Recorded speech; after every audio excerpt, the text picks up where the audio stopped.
Hey, hey, hey! Bienvenue au podcast de la semaine! Qu'est-ce que tu regardes? Épisode 151. Yes, sir, Ben! Une semaine éclectique. Cette semaine, il y a beaucoup de choses différentes. Ben, pareilles, mais différentes de chacun de notre côté. Fait que ça va être intéressant, Ouais! je pense, là. Ça va être très intéressant cette semaine. Pour ma part, j'ai pas de nouveautés en soi, Moi non plus. mais j'ai comme deux gros blocs vraiment intéressants qui sont fascinants à jaser. Moi, j'ai 5 films de Jim Jarmusch qui sont assez inégales à leur façon, mais j'ai eu bien du plaisir pareil. Fait que c'est fun. Ouais. Puis j'aurais pas, tu sais, cette semaine, j'aurais pas de gros films succès qui m'ont jeté à terre, là, tu sais.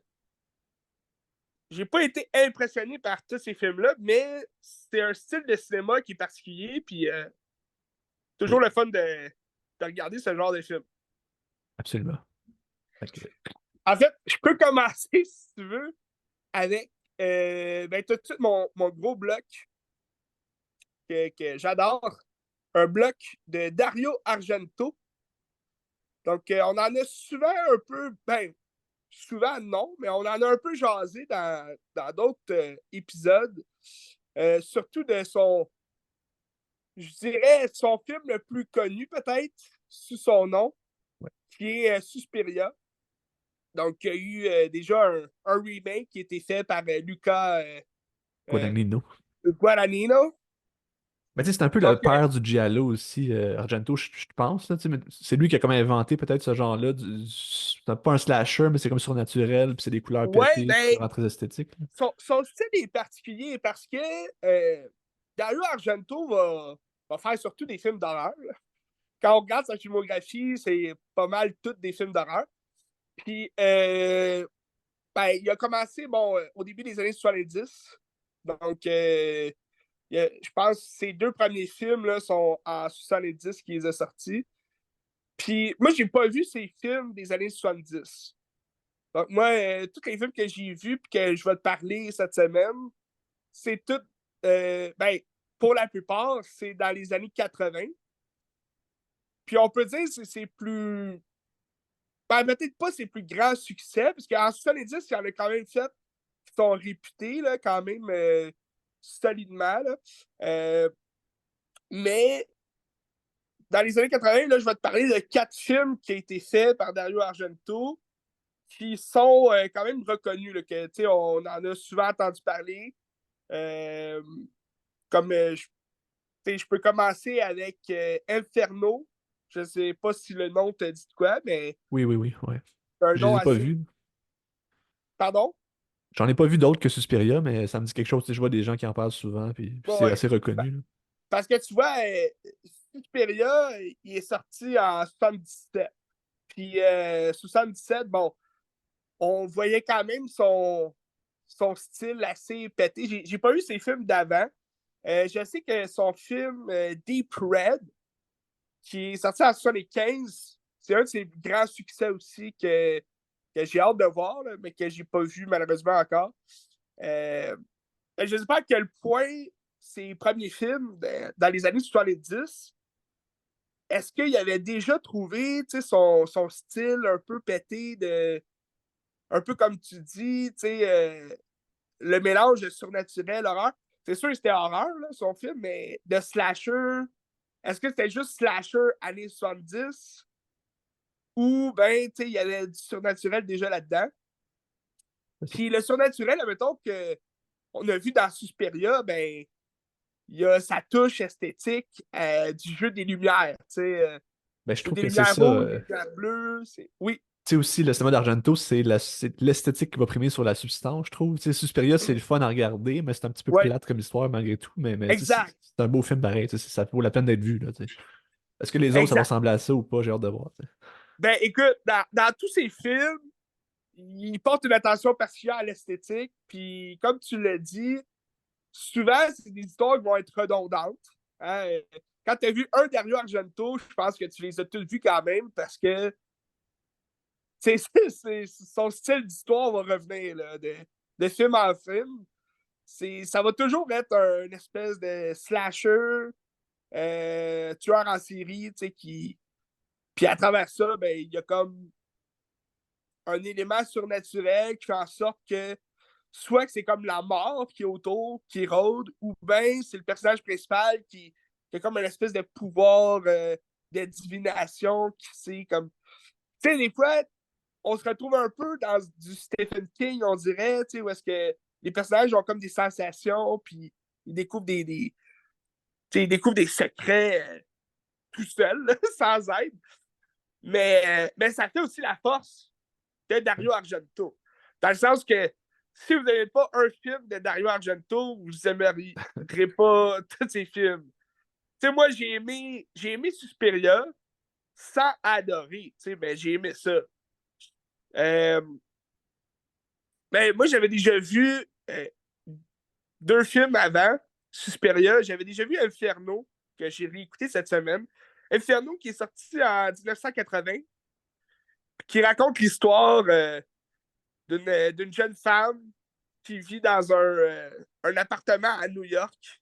Puis cet appartement-là, elle lit un livre, Les Trois Mères. Puis c'est comme une espèce de petite. Il y a comme une présence dans cet appartement-là qui. Ben, dans l'immeuble au complet, en fait, qui vient la secouer là, chaque nuit. Puis elle s'en va au sous-sol vérifier. Parce que là, dans le livre, ça serait comme écrit que dans son appartement à elle, il y a une clé cachée, puis en tout cas, il y a des corps cachés au fond. Puis là, elle devient comme parano avec ça. Puis elle écrit ça à son frère dans une lettre. Son frère qui est à Rome. La fois, ce qui est intéressant, c'est que la plupart des films de Dario Argento vont se passer à Rome. T'sais, autant que ça va être aux États-Unis aussi.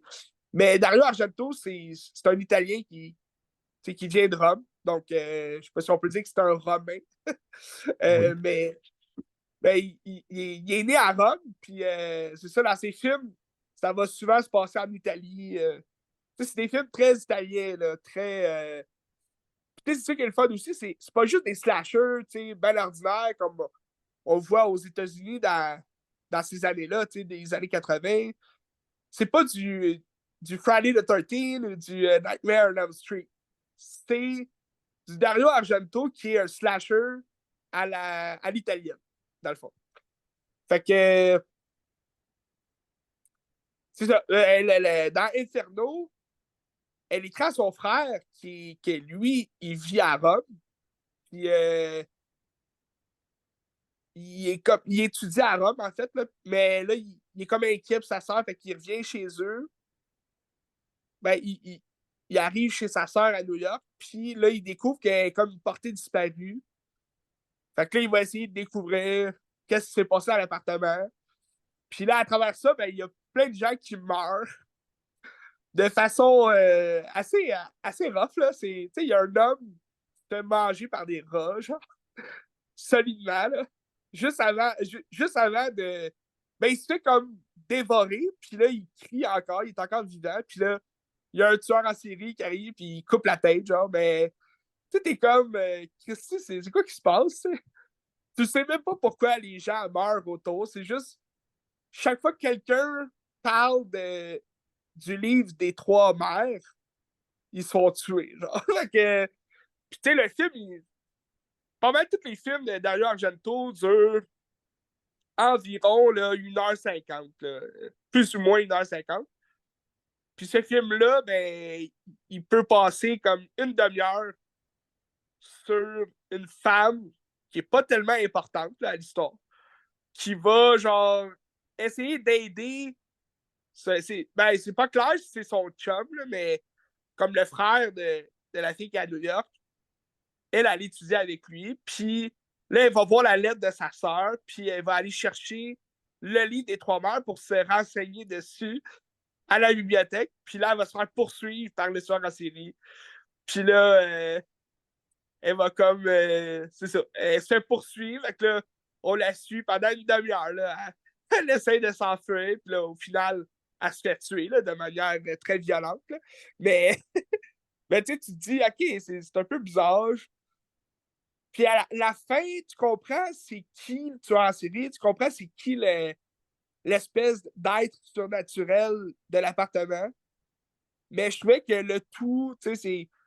Il y a un manque de cohérence un peu, tu sais. La première fois que je l'avais vu, j'étais quand même jeune. J'avais peut-être 16-17 ans.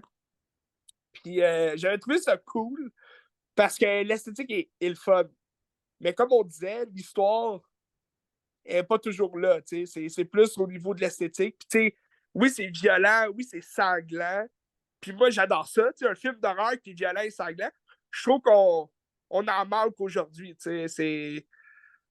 C'est rare à cette heure-là qu'un film d'horreur est rendu violent et sanglant. Puis même quand c'est surnaturel, tu vois que il y a quand même une espèce de tueur en série qui rôde et qui tue à main nue. Fait que ça, c'est intéressant. Euh, ensuite, on parle de 1982. Il a sorti un film qui s'appelle Ténébré. C'est Ténèbres en version française. Puis là, je t'allais dire en italien. Ben, Ténèbres. Avec la petite main dans les airs. Puis Ténèbres, j'adore ce film-là. Ténèbres, c'est vraiment. C'est un film, un slasher pur et dur. Il n'y a pas de surnaturel là-dedans.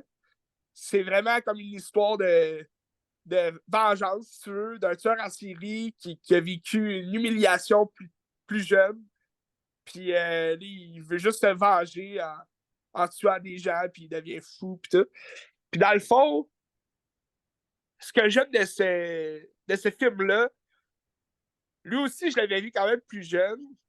Puis je l'ai toujours aimé. Puis, tu sais, c'est très sanglant, c'est très violent. Euh, les morts sont très. C'est très esthétique, là. Tu vois, mettons, le tueur balance une hache dans les airs, ben, tu vas vraiment la voir rentrer dans la face du gars, genre. Puis, Ah, ça puis c'est des effets explose. pratiques aussi, c'est le fun, hein, ça, c'est hot. Ah oui, oui, c'est vraiment écœurant. Puis, tu sais, on est dans les années 80. C'est sûr que le sang, il est rouge, vif, pétant, là. Tu sais, ça. On dirait pas que c'est du sang, c'est comme la purée, l'espèce de peinture rouge, vive que tu vois. Mais c'est tellement beau, tu sais, les effets que, tu sais, la hache dans le faux visage. On dirait un gâteau fait en visage, puis comme il rentre une hache là-dedans. Mais, mais Ténébré, j'adore ça. C'est un film qui va chercher un peu de. Ben, je sais pas c'est qui a été chercher qui à quand, tu sais, puis quoi. Mais tu vois beaucoup de Brian De Palma dans le film de Ténébré. Euh, c'est peut-être la façon dont on voit. Il y a un peu de blowout dans ce film-là, de la façon dont on perçoit le tueur. On voit juste le visage du tueur à la fin du film. Là. Puis dans tous les films de Dario Argento, ça va être ça. Tu vas avoir un point of view du tueur quand il s'en va tuer. Tu vois, mettons, son couteau, sa hache dans sa main, puis là, tu vois le personnage qui s'apprête à se faire tuer, puis là, il le voit, puis il crie, puis il recule, puis il est comme ah! Puis là, il se fait comme tuer direct. Puis, mais tu sais, c'est ça, je chantais un peu. Il y a un peu plus de blowout. Euh, Dressing to Kill aussi dans Ténébré, parce que tu sais jamais si le tueur c'est une femme ou un homme.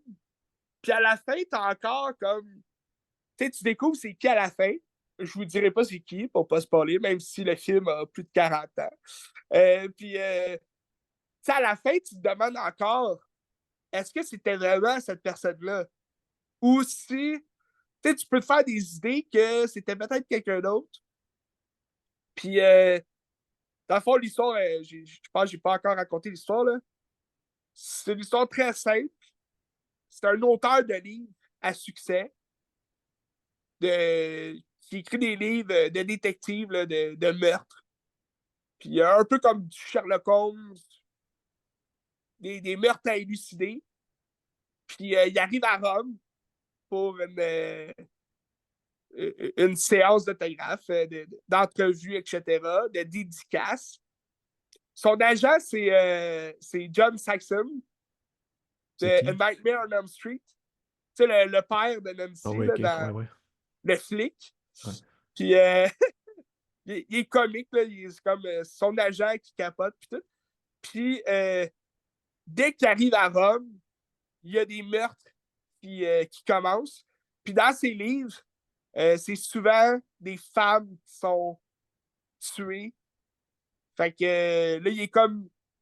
Il est un peu. Il y a une journaliste un peu féministe là, qui l'accuse d'être sexiste puis de faire tuer des femmes parce qu'il déteste les femmes. Puis là, lui, il est comme.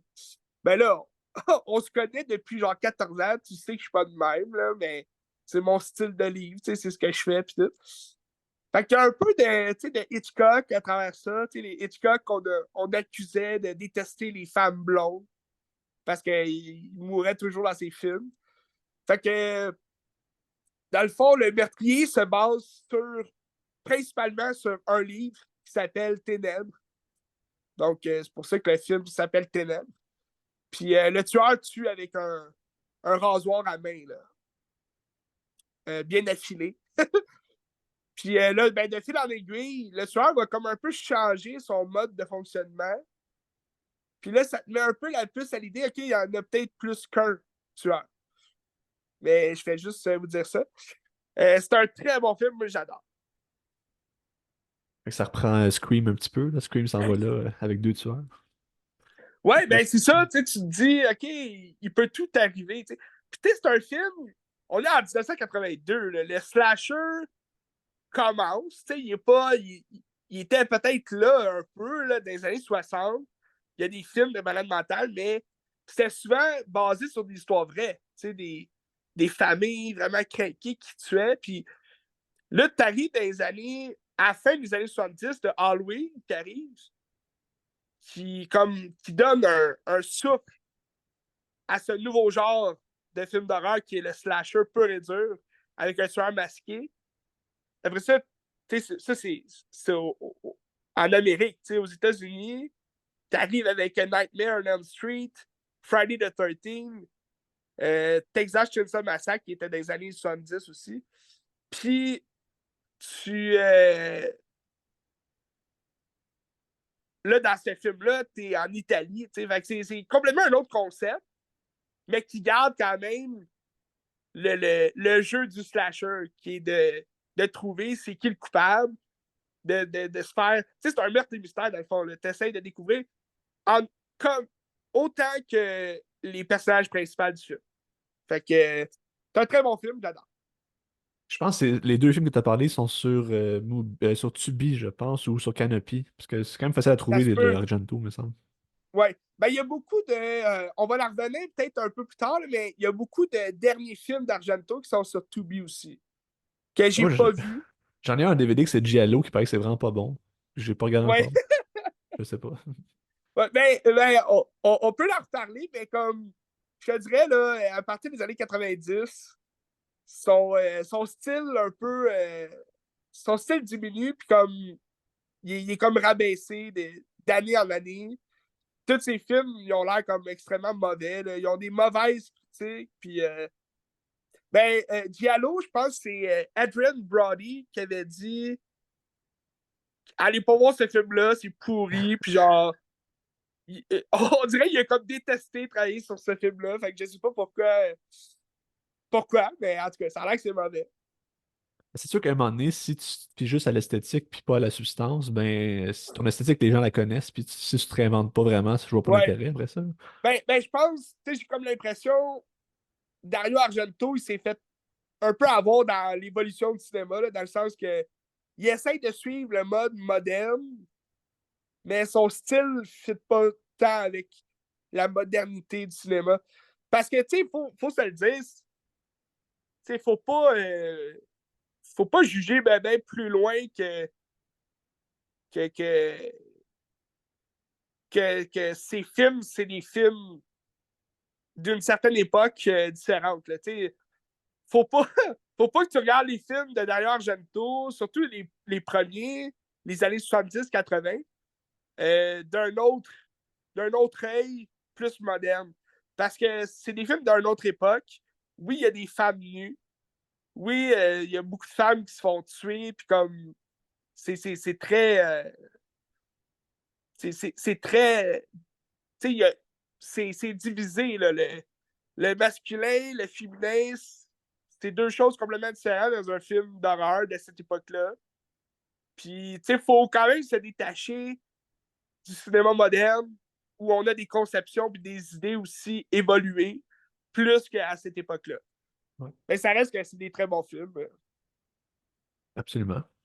Ouais. Puis tu sais, il a influencé encore beaucoup Tarantino, je pense qu'il l'aime vraiment, puis ça apparaît dans l'esthétique de ses films aussi. T'as Edgar Wright qui a fait Last Night in Soho, qui est quasiment un Ah ouais. remake de Suspiria ou d'une affaire comme ça. Tu sais, c'est les mêmes couleurs, c'est un peu la même vibe, un peu psychique, là, tu sais. Ouais. Ouais. Ben, c'est ça, on mélange surnaturel, mystère d'un tueur en série. C'est ça. Tu sais, là, je vais te rentrer, OK? C'est le film le plus pété que j'ai vu, là, des cinq. Des cinq films que j'ai vus de Dario Argento, c'est le film le plus bizarre. Puis je sais toujours pas quoi en penser, là. C'est Phénoména, qui est sorti en 1985. Puis bon, encore là, ça va être une histoire de tueur en série. Euh, Attends, je ne sais même pas par où commencer. En fait, OK, l'histoire principale, OK, c'est une jeune fille qui est Jennifer Connelly. Je pense que c'est comme son troisième film qu'elle fait. Là. Elle est très jeune. Parce que, tu sais, Il était une fois en Amérique. C'est sorti en 1984. Ouais. Puis, tu sais, elle a un petit rôle dans Elle était une fois en Amérique. Puis, celle-là, c'est en 85. C'est comme son deuxième, troisième film qu'elle fait. Puis, elle est super bonne là, dans le film.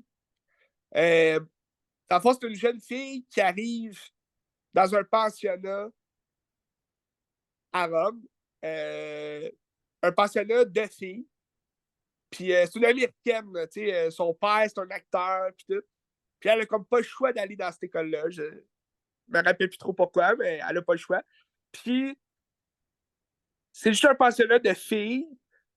Puis elle est un peu... elle est pas timide, mais tu sais, elle a des pouvoirs un peu psychiques où est-ce que elle arrive à parler, à communiquer par la pensée avec des insectes. Fait que déjà là, c'est un peu bizarre. Fait que t'as beaucoup de. Dans le film, là, ce qui est vraiment cool, c'est que t'as beaucoup de gros plans sur des insectes, comme des abeilles, des mouches, des vers. Puis, tu sais, elle, mettons, elle prend une abeille dans sa main, puis là, elle la flatte, puis là, tu vois l'abeille comme. Puis, tu sais, c'est des vrais insectes, là. C'est pas des petites mouches faites en bonhomme, là. C'est vraiment comme des vraies mouches qui a eu un close-up dessus, puis c'est vraiment bien filmé, là, c'est intéressant. Puis, fait que là, elle, c'est une partie de l'histoire. Elle arrive à un pensionnat de filles, puis elle communique avec les insectes, puis les insectes, c'est comme ses meilleurs amis, puis là, elle capote là-dessus. À travers ça, ben, les filles du pensionnat commencent à être un peu inquiètes parce qu'il y a beaucoup de jeunes filles autour de la région qui se font tuer par un tueur en série. Puis c'est encore là des meurtres excessivement sanglants. Puis tu sais, t'as des cris.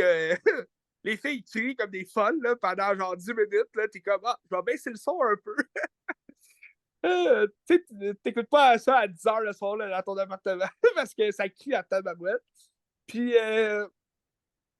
d'un autre côté, t'as Donald Pleasence, OK, qui joue le Dr. Loomis dans Halloween, qui va ben, que lui, il habite proche de ce pensionnat-là. Puis c'est comme un. C'est un scientifique, là, mais c'est comme un chercheur qui adore évaluer les insectes, justement, puis la décomposition des corps sous la terre par les vers, puis toute la kit. Puis là, il est comme, ah, c'est intéressant, le corps disparaît après tant de. Ben, Donald Pleasant, il est en chaise roulante, là, puis là, lui, son meilleur ami, c'est un chimpanzé. qui est une femelle chimpanzé. Puis, tu sais, je trouve ça bizarre, je trouve ça drôle parce que c'est un chimpanzé dans l'histoire là, qui est tout le temps là. Puis là, ça va donner que Jennifer Connelly va se retrouver chez Donald Pleasence. Puis là, ils vont comme, tu sais, bien communiquer ensemble, puis ils vont bien s'entendre parce qu'elle, elle adore les insectes. Puis lui, il y en a plein chez eux. Fait que ça va faire en sorte qu'ils vont devenir amis. Puis à travers l'histoire, ben, Donald Pleasence, il va se faire tuer par le tueur en série. Puis là, le chimpanzé, il va donner crackpot, puis il va genre sauter sur le char du tueur en série, puis il va, il va frapper partout, genre sur le pare-brise, pour finalement le perdre. Parce que là, le petit chimpanzé, il va tomber du char. Puis ça va, ça va faire suite au fait que Jennifer Connelly, là, elle a comme plus d'amis à part les insectes, puis le chimpanzé. Puis là, à la fin, elle va se faire piéger par le tueur en série, puis ça va finir que elle va découvrir toutes sortes de secrets. Là. Puis à travers ça, il y a comme. Tu sais, là, je te raconte le film, puis je sais que t'es comme perdu. Tu sais pas du tout où ça s'en va comme film. Mais c'est un peu ça comme film. C'est comme. Il y a beaucoup de stock. Puis, tu sais, c'est du bon stock. Là. Ça peut paraître ridicule, là, genre un Donald Pleasence en chaise roulante avec un chimpanzé, mais tu sais, ça fit. Le film est vraiment bon. Euh, Au final, ça va être quand même crazy. Là. Les 15 dernières minutes sont vraiment flyées. Puis, tu sais, Jennifer Connelly va comme tomber dans un bain, genre de tous les corps que le tueur a tués en décomposition. Puis là, c'est dégueulasse. Puis il y a des vers partout. Puis là, elle est comme remplie de vers puis d'insectes. Puis là, elle est comme ah! Puis là, tu sais, tu te dis, je sais quoi cette affaire-là. Puis là, le détective est comme attaché, en train de se faire torturer dans cette pièce-là. En tout cas, c'est un film complètement fucké, man. C'est ça que je t'ai dit. Puis, tu sais, je ne sais pas si j'ai aimé ça. Parce que c'est quand même. C'est le plus long film que j'ai vu. C'était comme 1h55. C'est pas tellement long. Mais c'est le plus long que j'ai vu de Dario Argento. Mais c'est le plus complet, on dirait, où est-ce que il est vraiment. Tu sais, on dirait qu'il y avait comme carte blanche, puis il a juste rajouté de plus en plus de détails dans l'histoire qui n'apportent pas grand-chose à l'histoire, mais qu'au final, c'est intéressant. C'est un film qui va demander un deuxième visionnement pour approfondir, mettons, les symboles, des choses comme ça, ou le film, c'est ce qui est, puis c'est correct, là? Non, je pense. Ben, tu sais, parce que c'est pas un film qui a vraiment de symboles, je te dirais. Parce que l'histoire, c'est vraiment juste un tueur en série qui tue. Puis à la fin, tu comprends pourquoi. C'est juste qu'il y a plein d'éléments fuckés que tu dirais pas, OK, ça va fitter dans un film d'horreur, genre de slasher. Puis au final, est-ce que ça fit vraiment? Je le sais pas. Mais c'est pas un mauvais film. C'est un très bon film. Euh, mais je te dirais, ça prend peut-être un deuxième visionnement pour mieux apprécier. OK. Parce que là, je l'ai pas apprécié, je pense, à fond. Parce que j'étais trop comme. Tu sais, dans le premier visionnement, tu te dis, aïe, aïe, pourquoi, tu sais? C'est quoi cette affaire-là? Puis là, t'as une autre surprise qui arrive. Ben voyons donc. Puis là, à la fin, là, c'est le bordel. Les 15 dernières minutes, tu te dis, tabarouette, qu'est-ce qui se passe? T'sais? Où est-ce que je suis? Autant que pendant le film, t'as des meurtres qui sont vraiment genre le fun, puis c'est très esthétique, comme ces autres films d'avant.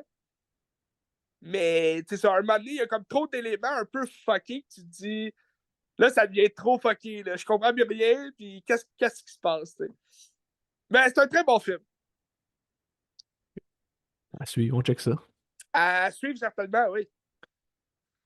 Moi, je peux aller avec du jarmouche un petit peu pour couper ça. Ouais, vas-y. Je vais faire un petit sandwich à la marde, je pense. Je vais mettre un bon, un mauvais, puis un bon. Puis après ça, on ira avec d'autres choses. Mais Moi je suis pas un grand connaisseur de jarmouche. J'en ai eu peut-être trois de est-ce que lui. tu as vu Patterson à Cannes ou c'est juste Jacob qui l'a vu à Cannes? Non, on l'a tout vu à quatre. Ah, tu l'as vu à Cannes, là. Ouais. Je t'envie. Je t'envie. C'était une belle expérience. Mais Ouais. tu sais, Jim Jarmusch, mettons, on veut le définir, c'est un cinéaste américain indépendant qui fait des films depuis 80. Son premier film que j'ai regardé, c'était en 80, puis c'était vraiment pas bon, mais Ah euh, ouais? ah, c'était pas bon.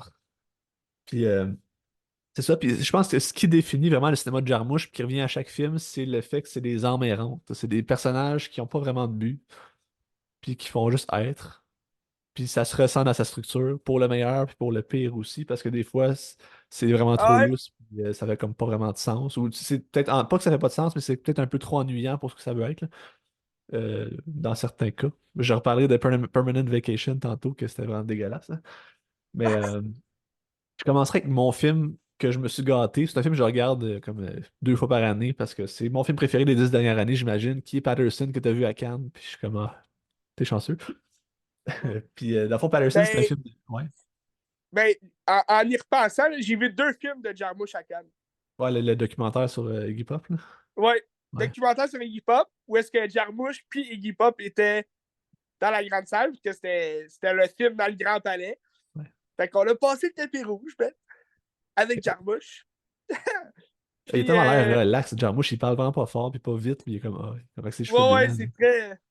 Puis, tu sais, t'as Iggy Pop à côté qui marche à sa façon, puis il est comme, bien sûr. Ben, il y a ça, tu parles d'Iggy Pop, mais c'est que Jarmusch, il s'entoure de gens du milieu artistique, mais comme à gauche, à droite, de plein de milieux, tu sais, comme Tom Waits, il joue dans Down by Là, puis il fait les voix dans d'autres choses, mais Tom Waits, c'est un chanteur. T'as John Ouais, Lurie ouais. aussi, il fait de la musique. RZA, le gars de Wu-Tang Clan, qui fait de la musique avec, il joue dans certains films, fait des apparitions. Puis c'est toutes des affaires comme ça que je trouve intéressant, qu'on voit pas vraiment dans le cinéma traditionnel, tu sais, c'est qu'il va chercher des références à gauche, à droite, puis il fait son propre cinéma, puis c'est le fun. Parce que tu sais, lui, il dit, moi, je crois pas à la créativité. Parce qu'il dit, toutes les histoires ont déjà été racontées, fait que c'est pour ça qu'il faut emprunter à gauche, à droite, puis après ça, ben, l'histoire qui a déjà été racontée, elle a jamais été racontée par toi, puis c'est ça qui rend ça intéressant. Je trouve Ouais. ça, c'est beau. C'est vrai, Fait mais que, c'est bien dit, tu sais. absolument. Puis c'est ça. Patterson, c'est un film de 2016 avec Adam Driver. Puis c'est un film qui a aucun enjeu dramatique à peu près, là. Tu sais, à part des petites choses à gauche, à droite. Dans le fond, le but, c'est que c'est un chauffeur d'autobus qui écrit des poèmes pour le plaisir d'écrire des poèmes. Puis là, sa blonde, elle veut qu'il aille faire une photocopie de son recueil de poèmes. Puis c'est ça le film. Tu sais, ça dure 7 jours, c'est du lundi au lundi. Puis c'est juste vivre le quotidien du chauffeur d'autobus qui chauffe son boss, puis il voit les petits détails, les gens qui jasent dans son bus. Puis c'est ça qui fait que c'est beau. Puis même s'il n'y a rien, il n'y a pas d'enjeu, c'est vraiment prenable. C'est vraiment comme tu t'ennuies jamais à regarder ce film-là. Parce que c'est juste la beauté du quotidien. Puis au final, le personnage d'Adam Driver, tout ce qu'il veut, c'est il aimerait ça avoir une certaine liberté ou un laisser-aller, mettons, par rapport à sa vie, que sa blonde, c'est juste ça, elle joue de la guitare un petit peu, puis elle fait des pâtisseries, puis elle est juste bien, puis tout est beau, puis il disait, j'aimerais ça comme un peu avoir ça, tu sais, pas s'en faire avec la vie, Ouais. rien, puis c'est un peu ça le but du film, c'est de dire, je m'en fais que rien, tu sais. Puis les images sont belles, ça se passe à Patterson, qui est une ville du New Jersey, où est-ce que t'as comme plein de gens vraiment connus qui viennent de cette ville-là, bizarrement, tu sais. Puis c'est comme inspiré des poèmes de William Carlos Williams aussi, qui est un grand poète américain. C'est tout ça. C'est un film qui fait vraiment du bien puis qui est beau. Ça dure 2 heures. Je sais pas où est-ce qu'on trouve ça, hein. C'est peut-être sur Amazon Prime. Je pense que c'est un film qui est coproduit par Amazon, si je me trompe pas. Faudrait faire des recherches, écoute. Mais je pense qu'il serait sûrement sur Amazon Prime. Checkez ça. Mais c'est un film ça fait juste du bien. Je vous le conseille fortement, là. C'est vraiment un Ouais. beau film, là, tu sais. Vraiment. Ben, moi, écoute, c'est le premier Jarmusch que j'ai vu. C'était Ah, lui à ah ouais, en Cannes. plus. Ouais. Je le connaissais pas, puis il y a Jacob qui le connaissait, puis qui me disait, ah, c'est vraiment un très bon réalisateur. Puis là, j'étais comme, OK, je suis curieux, tu sais. Mais à Cannes, de toute façon, tu vois, tu te connais, tu fais la rencontre de tout plein de réalisateurs, puis à travers leurs films, là, pas en vrai, pas nécessairement en vrai, mais à travers les films que tu vois. Puis j'avais vraiment aimé. Ben, je sais pas comment tu peux pas aimer ce film-là, parce qu'il y a rien à pas aimer, c'est juste beau. C'est juste Exact. Ben, doux, c'est tout ça, tu sais. ben, c'est ça, tu sais, comme tu l'as dit, l'histoire est là, mais en même temps, il n'y a pas tant d'histoire. Puis, ça fait en sorte que tu peux pas détester l'histoire parce que c'est une histoire assez banale, mais toujours comme qui fait chaud au cœur. Puis, Adam Driver est toujours bon aussi, Ah, là. toujours très bon, hein, vraiment. C'est ça. En tout cas, je vous le conseille fortement. Checkez ça. Puis là, je peux faire un petit sandwich à la marde en allant avec un film moins bon. Après ça, que j'ai moins apprécié, c'est Permanent Vacation, qui est son premier film. J'ai pas grand-chose à dire parce qu'il n'y a pas grand-chose qui se passe dans ce film-là non plus. C'est un genre de film étudiant, je pense, parce que c'est vraiment pas maîtrisé. Ça dure 1h15, c'est 580. Puis, dans le fond, c'est un homme qui est genre dans un appartement, un jeune homme de début vingtaine, que là, il se cherche, c'est une arme errante, puis il fait juste se promener dans New York, à travers genre des débris de la ville un peu délabrée, tout ça. Tu sais. Puis c'est comme il dit, j'ai pas ma place ici, je sais pas ce que je fais. Puis il fait juste se promener. Puis c'est fucking long, puis c'est fucking plate. Je comprends ce qu'il voulait faire aussi, tu sais, puis ça va résonner avec ce qu'il va faire après aussi, dans le sens que c'est des gens qui cherchent leur place, mais Ouais, c'était pas intéressant. Mais après ça, je pense que si tu veux comme partir à la genèse, de voir tel réalisateur il part où, puis après ça, comment il évolue, ça peut être intéressant. Tu sais. Mais c'est ça. Il n'y a pas de substance dans ce film-là. Les dialogues étaient un peu fades aussi. Puis c'est ça. C'était bien ordinaire. Je vous le conseille pas nécessairement. C'est sur Criterion Channel, puis probablement que sur YouTube, ça doit se trouver aussi. Permanent Vacation. tu dis un film étudiant, mais comme c'est son premier film, dans le fond. C'est son premier film. Ben, dans le fond, lui, il a étudié à Paris, puis après ça, il a étudié à Columbia, qui est une université à New York, je pense. Fait que je pense que c'est un film qui vient de Columbia. C'est peut-être son film de finale d'études. Je sais pas trop. C'est sorti en 80. Il faudrait checker. Là. Mais ouais. Tu sais, des fois, tu as des films d'étudiants qui sont bons. Ça, c'est un film étudiant qui était vraiment pas maîtrisé. Ouais. Malheureusement. Malheureusement. Euh, Euh, puis là, je parlais qu'un autre film j'ai beaucoup aimé. Qu'il était sur ma liste depuis un certain temps. Puis je l'avais trouvé sur iTunes à comme 5$, puis je l'ai pris. C'est Only Lovers Left Alive, qui est un film de 2013 avec Tilda Swinton puis Tom Hiddleston. C'est un film de vampire. Toi, tu as-tu vu celui-là? Tu l'as pas vu? je l'ai jamais vu, mais j'en ai entendu parler. Puis tu sais, quand on parle d'âme errante, je pense que le symbole du vampire, c'est tellement parfait pour ce genre Ben ouais, d'histoire-là parce c'est que un c'est des classique, gens. là. Ben, tu sais, c'est des gens qui errent depuis. Eux autres, c'est des milliers d'années, je pense, parce que dans le fond, c'est Tom Hiddleston qui est un vampire qui habite à Détroit, qui est un choix intéressant à Détroit, parce que Détroit, c'est comme une ville berceau des États-Unis où est-ce que toute l'industrie des voitures s'est construite là, puis aujourd'hui, c'est laissé à l'abandon, puis c'est absolument dégueulasse, puis c'est plein de criminalité, puis tout ça. Là. Fait que je trouve que Ouais. ça marche beaucoup avec la vision du film que je parlerai. Puis à travers ça, tu as Tilda Swinton, qui est sa femme, qui elle habite à Tanger, au Maroc. Pour des raisons qu'on ne sait pas trop vraiment, ben, ils habitent loin l'un de l'autre. Puis là, un moment donné, ben, elle appelle Tom Hiddleston, puis là, ils parlent un peu, puis ils disent comme les humains, ils les appellent les zombies, puis comme les zombies, genre, c'est tout des épais, puis il est comme déprimé, c'est un genre de suicidaire aussi, puis il est en dépression. Puis là, Taylor Swinton a dit ben, regarde, on a passé les insurrections, on a passé les pestes, des affaires comme ça, c'est pas si pire que ça, tu sais, on va s'en sortir, puis la vie continue, hein, c'est pas grave. Tu sais. Mais là, vu qu'elle voit qu'il est pas bien, ben, elle décide de partir de Tanger pour aller à Détroit avec lui pour s'en occuper un petit peu. Tu sais. Hmm. Puis là, un moment donné, t'as la sœur de Tilda Swinton, qui est jouée par Mia Wasikowska, qui arrive à l'impromptu de même. Puis là, elle, c'est comme un loose cannon. Puis il faut qu'ils essaient de gérer ça, justement. Puis là, c'est pour le meilleur, pour le pire aussi, ça les amène ailleurs. Puis c'est un peu ça l'histoire. Tu sais. À travers ça aussi, tu as toute une réflexion sur la vie en général, de comme, tu sais, toute l'histoire qu'on a passée, puis où est-ce qu'on est rendu aujourd'hui, puis c'est vraiment ça qu'on devrait faire. Tu sais, on a comme société, comme civilisation, on est un peu, genre, imbécile, un peu comme civilisation. Puis à travers tous les scientifiques qui ont, tu sais, mettons, ils parlent de Galilée, que, tu sais, Galilée, il a amené telle affaire, puis encore aujourd'hui, on doute de la rondeur de la planète, là, tu sais, de la Terre. Tu sais, Hmm. les gens ils disent que la Terre est plate. Il dit où est-ce qu'on s'en va, là? Tu sais, c'est comme décourageant. Fait que ça devient Puis un peu plus une discussion sur la spiritualité de l'être humain. aussi, puis sur l'évolution de l'art, parce que Tom Hiddleston, il joue de la guitare, il joue de la musique, il compose, puis il a comme des vieilles guitares de genre 100 ans, 120 ans, tu sais, puis c'est comme très, très sacré, tout ça, puis comme l'évolution de la musique aussi à travers ça. Euh, Puis aussi, c'est des vampires humanistes. Faut pas se mélanger avec l'autre film, Vampire humaniste, mais il y a Ouais. des grosses influences entre les deux, assurément. Au visuel aussi. Puis fait que donc c'est ça, faut qu'ils gèrent aussi leur vampirisme. Puis tu sais, s'ils veulent pas tuer, mais il faut qu'ils trouvent des moyens de se nourrir à Hmm. travers ça. Tu sais. Puis tu sais, à un moment donné, t'as la sœur qui arrive, puis elle s'en fout, puis elle essaie de te tuer. Puis là, t'es là sur une est comme, hey, non, non, non, on est au 21e siècle aujourd'hui, il y a des manières de vivre, des affaires comme ça, on peut plus faire ça. Là, tu sais. Fait que c'est drôle de voir des vampires rendus là aujourd'hui. C'est comme si ça. Ben non, j'allais dire si ça existait. Peut-être qu'il y en a qui existent. Non, je pense pas que ça existe des vampires, là. Mais en tout cas. On C'est sait le fun de jamais, voir hein? l'évolution du personnage. On sait jamais, peut-être, là, tu sais. Ben, on sait jamais. C'est ça, mais je trouve que c'est un film qui est lent. Encore là, qui n'a pas de but parce que c'est l'errance, mais ça Ouais. s'apprête bien. Puis c'est une belle réflexion sur notre civilisation. Ça, je trouve ça intéressant de prendre des personnages comme ça, puis de prendre le film de genre aussi pour amener ça là. Tu sais, dans le cinéma de Jarmusch, avec son style, ça se prête bien. Fait que c'est vraiment intéressant. Je vous conseille fortement ce film-là. No Ouais, c'est Lovers le Left fun parce Alive. que un film de vampire, ça peut ressembler aux 1000 autres films de vampires qu'on a déjà vus, mais avec un style particulier du réalisateur, ben, ça peut se transformer en complètement autre chose. Ben, je pense que c'est exactement ça qu'il disait. Tu sais, justement, le film de vampire, on le connaît. Des vampires qui veulent pas tuer, j'imagine, c'est pas le premier film qui Ouais, existe de même. Mais à sa sauce à lui, ben, ça donnait quelque chose de vraiment intéressant qu'on n'a jamais vu avant, j'imagine. Fait que c'est ça qui est intéressant dans le cinéma de Jarmusch. c'est ça. Je vais te parler de Dario Argento, il en a fait un film de vampire. Vas-y. Puis, t'avais-tu terminé avec. Ouais, vas-y, j'en ai deux autres, mais je reviendrai plus tard. Parfait. Ben écoute, si je veux suivre là, la chronologie du temps, je te parle de mon gros coup de cœur de cette semaine, qui est un film de Dario Argento de 1987 qui s'appelle Opéra. Donc, le titre le dit, hein, ça va parler d'opéra. Puis le film, en fait, c'est un slasher.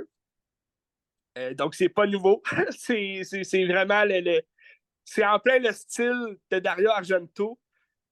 Puis il va reprendre, si tu veux, parce que dans les deux derniers films qu'il a fait avant Opéra, donc Ténébré puis Phénoména, il perdait un peu son style. Ben, il mettait un peu de côté son style de visuel, comme on parlait, avec son jeu de lumière rouge, bleu. Ça, il l'avait moins dans ces films-là. C'était plus, euh, c'était plus des plans de caméra, tu sais, subjectifs qui venaient comme jouer avec son style esthétique.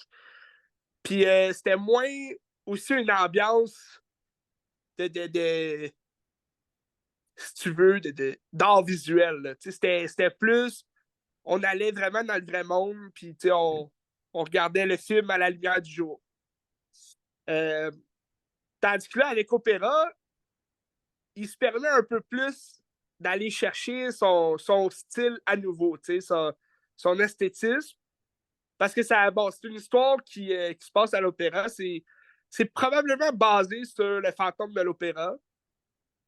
Euh, Ça va être un malade mental qui va regarder l'opéra jouer en ce moment. L'opéra qui est présenté sur scène, c'est Macbeth.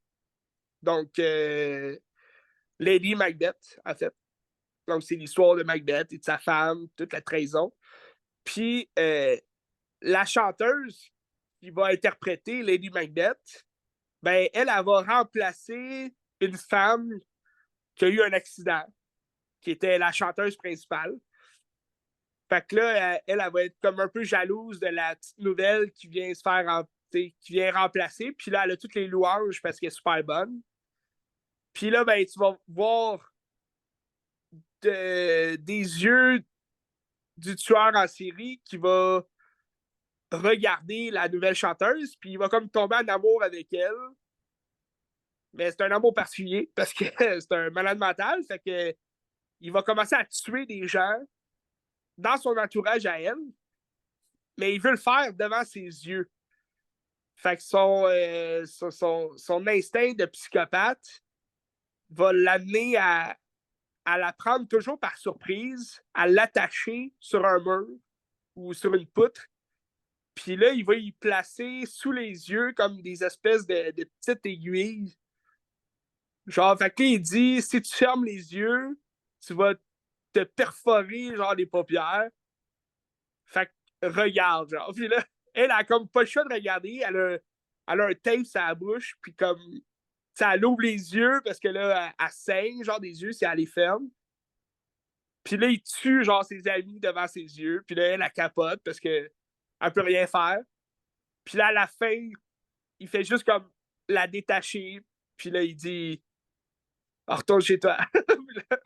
Puis là, elle commence à être tentée par ça, parce que là, elle se fait comme poursuivre par une espèce de malade mental qui tue des gens autour d'elle. Puis elle va comme pas voir tant la police. Il y a des meurtres, la police est sur le coup, mais dans tous les films de Dario Argento, t'as toujours un détective qui est dans les environs, puis qui fait. Ben, peut-être pas dans tous les films, mais dans tous ceux que j'ai vus. Il y a toujours un détective proche qui enquête. Finalement, ils servent à rien, là, les détectives, un peu comme dans tous les films d'horreur, parce qu'ils découvrent pas c'est qui. Mais dans celui-là, elle va pas aller voir directement la police, mais elle va aller voir son réalisateur de l'opéra, le metteur en scène, en fait, que lui, tout ce qu'il veut, c'est coucher avec, fait qu'il l'écoute parler, puis tout, ben, il dit, je vais parler à un de mes amis, dans la police, puis tout. Mais là, ça va être un jeu comme un peu, parce que le meurtrier, il porte tout le temps une cagoule, fait qu'elle, elle le voit pas, elle sait pas c'est qui. Mais là, ça va être un jeu un peu du chat et de la souris, parce que elle va comme devenir partiellement aveugle à cause des aiguilles, genre, qu'elle a tout le temps dans les yeux. Puis là, elle va penser que c'est un policier, mettons, qui rentre chez eux, puis là, mais elle voit embrouiller, puis finalement, c'est le tueur, qui est là, puis il joue le jeu du policier, puis tout. Fait que c'est vraiment stressant comme film, puis t'as des belles prises de vue, tu sais, dans un petit... une petite fenêtre là, de porte, là, j'ai oublié le nom, là, comment on appelle ça, mais tu sais, la petite visière là, pour voir c'est qui à ta porte. Ouais, Un trou, en je me tout cas. souviens plus, mais je sais de quoi tu Je parles. me souviens plus. Mais tu sais de quoi je parle. Ouais. Puis tu sais, là, tu vas jouer dans ce trou-là, tu vas filmer là-dedans, puis tu sais, tu vas avoir toutes sortes d'affaires derrière. Puis tu sais, il n'y a pas de surnaturel dans ce film-là, mais elle va comme, tu sais, commencer à devenir paranoïaque, là, parce que le tueur peut être n'importe qui, n'importe où, n'importe quand, tu sais. Fait que, donc, j'ai vraiment aimé. C'était mon coup de cœur de la semaine.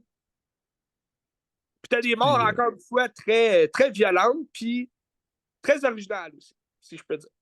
où tu as vu ça? C'est sur ton affaire de Frisson TV, là, c'est ça? Oui, oui, c'est sur Ok. Fiction TV. C'était en fait, c'est des films de Dario Argento que j'avais tapés depuis, tu sais, je pense que ça datait de l'année dernière. Ok.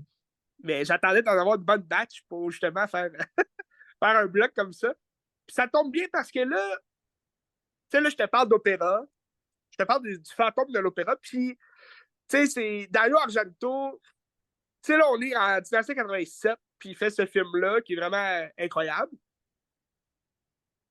Rendu dans les années 90, comme je te disais, c'est des films qui n'ont pas l'air tellement bons. Tu sais, tu parlais de Giallo tantôt. Ouais. Ça n'a pas l'air très, très bon. Puis, c'est même l'acteur principal qui nous dit allez pas voir ça, c'est pourri. Tu te dis OK, c'est un peu bizarre. Puis, au début des années 2000, je ne sais pas quelle date précisément, mais je sais que Dario Argento il a fait un remake du Fantôme de l'Opéra.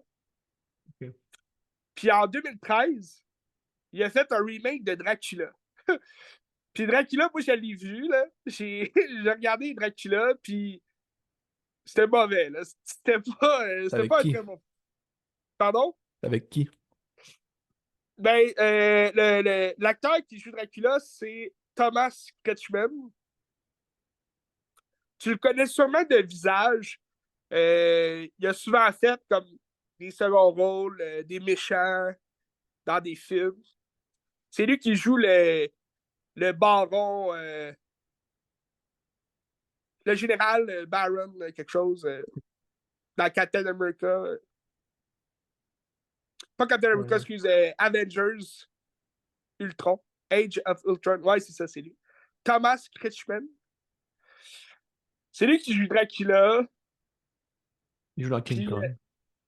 t'as Asia Argento aussi qui va jouer dedans, qui est la fille de Dario Argento, que elle, à partir des années 90, je pense qu'elle joue dans pas mal de ses films. Là.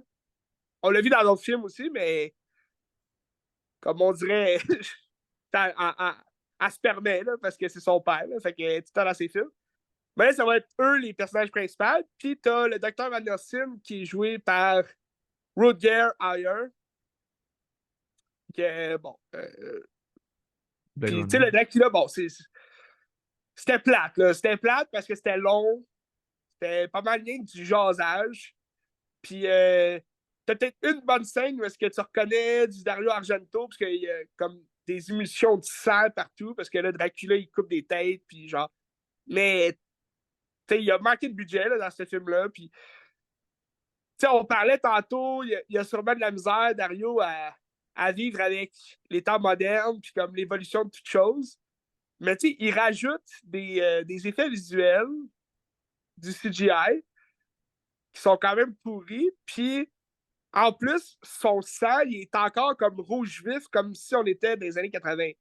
Fait que là, tu te dis, Colin, ça en fait pas un très bon film, là. Tu sais quoi sa cote du public sur IMDb? Sur 10? Je sais pas, je sais pas, mais c'est sûr que c'est très pourri, là. 3,6. Ouais. Parce que, tu sais, c'est l'histoire qu'on connaît de Dracula, là. C'est pas une réinvention tant que ça. Il aurait pu aller vers autre chose complètement. Tu sais, comme je t'avais parlé, le, le- ben, en français, ça s'appelait Du sang pour Dracula, mais c'est un film italien, puis tu sais, c'était très érotique, là, un peu comme film, là. Dracula, il baisait tout le temps des femmes en les mangeant, genre, puis là, tu sais, tu te disais, OK, c'est Dracula, mais ils sont allés complètement ailleurs. Tu sais, ils ont essayé d'autres choses, c'est bien. Là, tu as du Dario Argento qui refait carrément genre la même histoire de Dracula, mais avec plus de temps mort, puis comme de parlage, puis c'est pas tellement intéressant. Parce que même Thomas Kretschmann, c'est un bon acteur, mais il a zéro l'allure d'un Dracula dans ce film-là, puis il est assez fade là, comme Dracula. Fait que c'était un peu décevant, C'est dommage. même très décevant. Parce que là, après ça, ben, moi, je me suis fait une belle sélection de films de Dracula qu'il y avait justement sur Frisson TV. Pour Pâques, là, il faisait ça. J'ai passé quasiment une journée entière à regarder du Dracula. Mais c'était pas tout du bon Dracula. C'était surtout du Dracula de Christopher Lee, que j'avais pas encore vu tous ces films de Dracula. Il m'en reste deux à voir de Christopher Lee. Mais je trouve ça intéressant parce que Christopher Lee, c'est un bon Dracula. Tu sais, je t'avais déjà parlé de son premier film de Dracula de Oui, 1958 oui. de Terence Fisher. Puis c'était un bon Dracula. Tu sais, c'était un bon film. T'avais avais tous les éléments là, essentiels pour, euh, pour avoir une bonne histoire de Dracula. Puis tu sais, ces suites, après ça, t'avais les maîtresses de Dracula, que c'était pas Christopher Lee qui revenait dans le rôle, mais c'était Van Helsing qui revenait, euh, qui est joué par le même acteur, le Peter Cushing, qui jouait le docteur Van Helsing dans le premier Dracula. Puis la suite, Les Maîtresses de Dracula, ben, c'est encore un film de Terence Fisher, puis c'était l'histoire de Van Helsing qui essayait encore de repousser le mal, si tu veux, en le retuant. Puis là, après ça, ben, là, j'ai écouté cette semaine la suite à ce film-là. Parce qu'il y a eu de nombreuses suites, là, même des films que Christopher Lee a fait, que c'est même pas des suites de ce Dracula-là, mais il joue encore Dracula dans un autre film. Ben, je vais passer quand même vite sur certains. Là, mais la suite de Les Maîtresses de Dracula, c'est Dracula Prince of Darkness. Donc, Le Prince des Ténèbres. 1966. Donc, c'est 6 ans après Les Maîtresses de Dracula. Puis c'est encore une suite faite par Terence Fisher. Donc, Terence Fisher qui a fait beaucoup de films avec les productions Hammer. Productions Hammer qui ont toutes refait les remakes là, des films de monstres de Universal des années 30, 40. Fait qu'on se retrouve dans les années 60. Ben, en 66, t'as Christopher Lee qui revient dans le rôle de Dracula. Puis là, c'est comme la résurrection, si tu veux, de Dracula. Ça prend quand même un certain temps. C'est un film de 1 heure et demie, pas plus. Puis t'as des touristes qui arrivent tout bonnement au manoir du comte Dracula. On les a prévenus de ne pas aller là, mais là, ils ont comme pas le choix de se trouver un abri où se réfugier, puis se loger là, pendant quelques jours. Fait que c'est deux couples, deux frères, dans le fond, avec leurs deux femmes. Ils arrivent au manoir, puis là, il y a un serviteur qui est là, puis tu sais, il va. Ben, c'est Renfield, en fait. Puis il va les servir, tout. Puis dans le fond, ce qu'il veut, c'est du sang pour réanimer Dracula, son maître. Donc, il va en pogner un moment donné sur le side.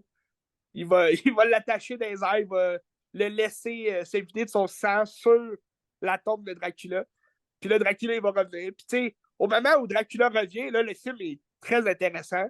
C'est sûr que ça prend un bon 50 minutes là, avant qu'il arrive. Fait que le 50 minutes est quand même long parce que c'est juste les touristes qui jasent. Puis c'est pas tellement intéressant. Là. C'est long un peu. Mais quand Dracula revient, c'est incroyable. C'est vraiment bon.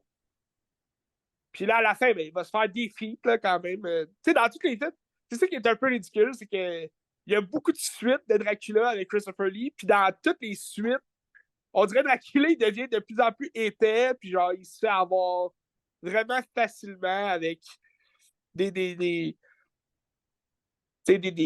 des manières de le tuer, des plus ridicules là, de plus en plus. Par la suite, bon, là, le Prince of Darkness, là, après ça, t'as les cicatrices de Dracula, les Scares of Dracula en 1970. C'était très moyen là, comme film. C'est les villageois, dans le fond, qui sont fâchés que Dracula vienne tout le temps les tuer, puis genre, ils laissent ses marques sur les cadavres, tout. Fait que là, ils vont essayer de se venger, puis ils vont brûler son château, puis là, lui, il va se venger en tuant encore plus de gens. Après ça, 3 ans plus tard, en 73, t'as The Satanic Rites of Dracula, qui est, en fait, c'est une suite qui se passe dans les années 70. Dans le fond, il y en a deux que j'ai pas vu de la série de Dracula, là, de Christopher Lee. Puis il y a un film de 1968 que j'ai pas vu, puis un film de 1972, si je me trompe pas, qui est le film juste avant celui-là, qui s'appelle Dracula AD 1972. Puis c'est ça, ce film-là. Parce que celui-là est intéressant. Ben, il a l'air intéressant parce que ça se passe dans les années 70. T'as comme Dracula qui tue encore, genre dans les années 70. Tandis que tous les films d'avant, ça se passe en Transylvanie, dans une autre époque carrément. Puis The Satanic of Rites of Dracula, c'est Peter Cushing qui revient dans un rôle d'un descendant de Van Helsing qui va dans les années 70. Donc, c'est comme la suite de ce film-là. Puis avec sa fille, Jessica Van Helsing, ben là, il va vouloir la protéger. Puis comme il va chasser encore Dracula. Que là, Dracula, il y a comme une horde d'êtres vivants, mais qui le vénèrent là, dans des rites, des rituels genre voodoo de vampires. Puis, en tout cas, des femmes tout nues là-dedans. C'est un peu bizarre. Là. Mais c'est ça, c'est un film moyen. Puis là, bon, ça en suit tout plein de suites vraiment ridicules.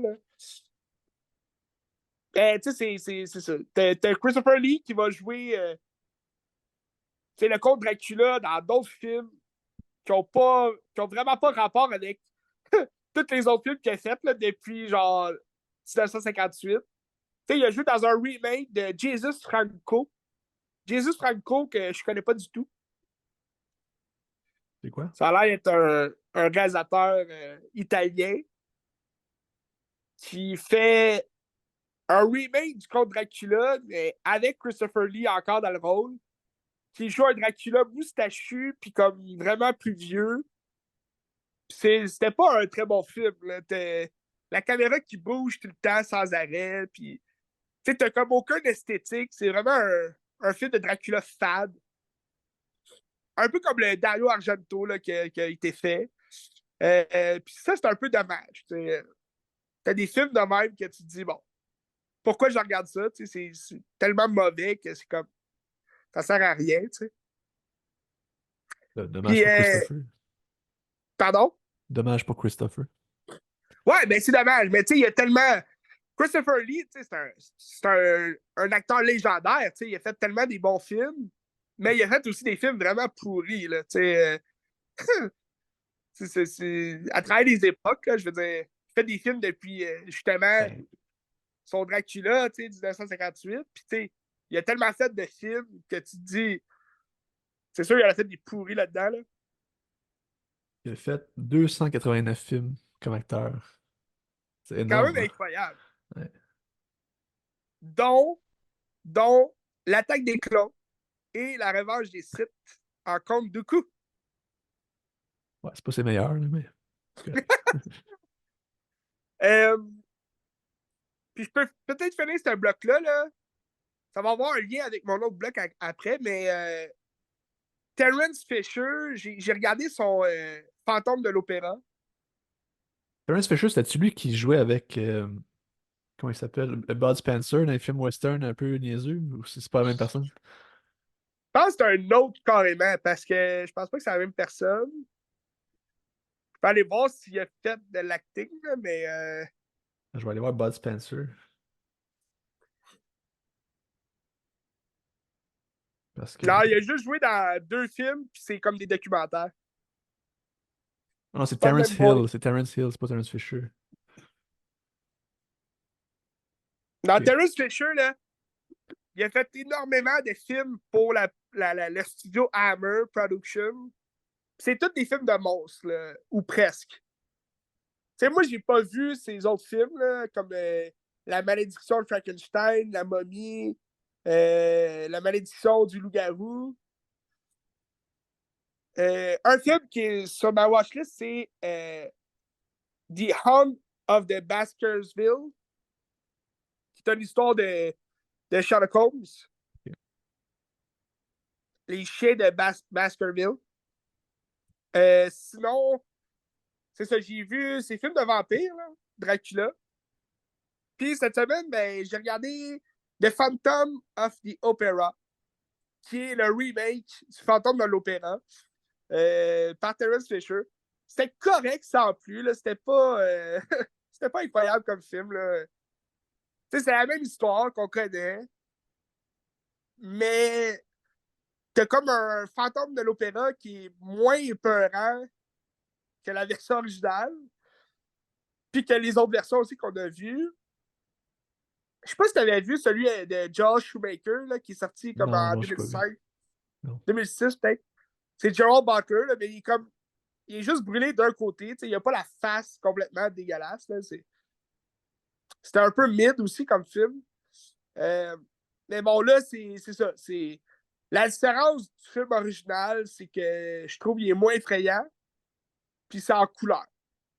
C'est pas mal la différence.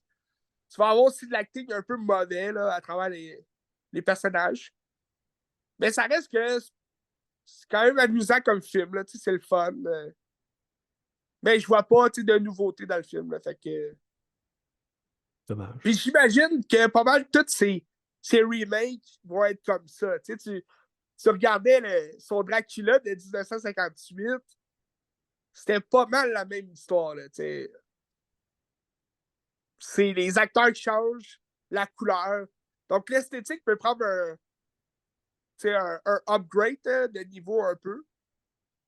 Pour le fantôme de l'opéra, l'esthétique, c'est le fun quand tu rentres dans l'espèce de grotte souterraine là, du fantôme, où il se cache, puis où il joue du piano, puis toute la kit. Mais sinon, ça reste des emplacements, des décors des époques, là, 1950, là, puis c'est assez... ouais, non, excuse, pas 1950, 1960. Fait que c'est ça. Parce que c'est un film de 62. Fait que